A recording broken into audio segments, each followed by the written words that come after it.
Hey, Cameron here.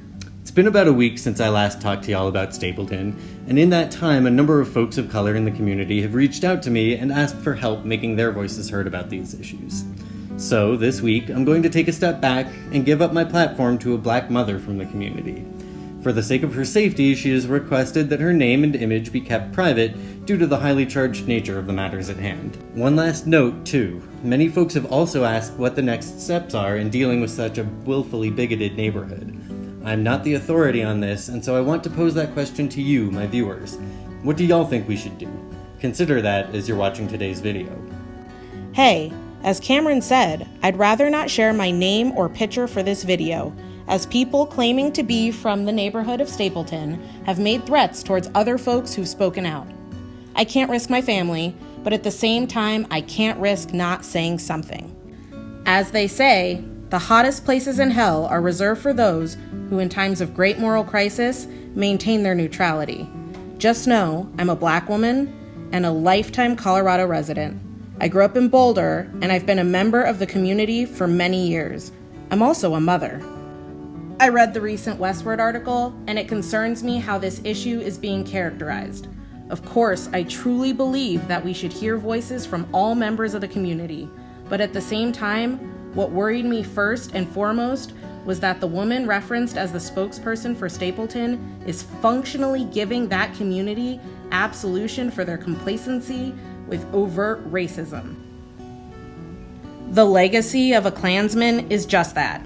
And choosing a cheap buck over ethics, kindness, and justice is very much the marker of a community of Klan apologists.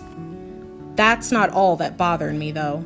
The same spokeswoman gave a list of statistics about the racial demographics of Stapleton. But what she missed entirely is how those demographics have changed since Stapleton as a neighborhood became a real thing about 20 years ago. Back when the airport was officially decommissioned, the racial makeup was about 50-50 white folks to folks of color. 10 years later, that number has changed drastically.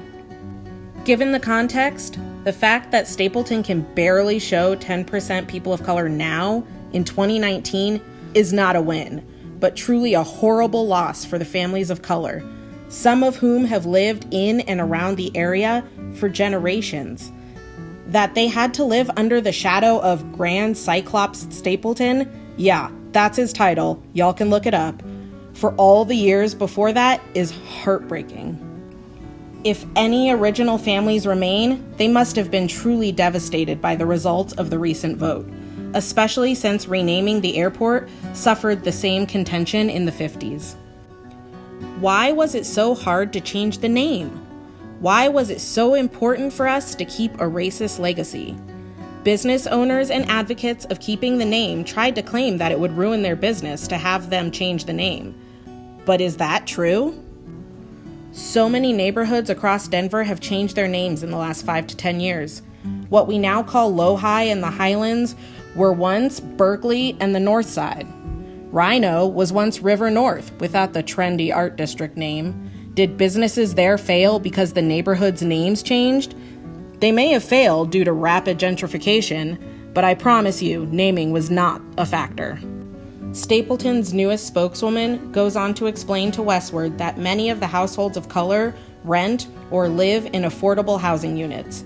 The dual implication that people of color are left to affordable housing, that is, they're poor, and that Stapleton even offers truly equitable and equally available affordable housing is ridiculous. I don't think I need to qualify that one at all. When she mentions mixed or interracially adoptive families and having to be the token go-to for their hair care questions, I wonder, what about the dozens of established black-owned braid shops, hair stores, and salons barely a mile from many Stapleton homes? Is the community so insular that they can't cross city lines to be responsive to their own children's needs? Or must they have an acceptable, non-threatening, easily approachable solution that keeps them in their comfort zone, despite the needs of their child? So, Miss Pace, I say to you, black mother to black mother, is this the world you want your beautiful brown babies to be raised in, where the erasure of their history is up for sale? Ball's in your court.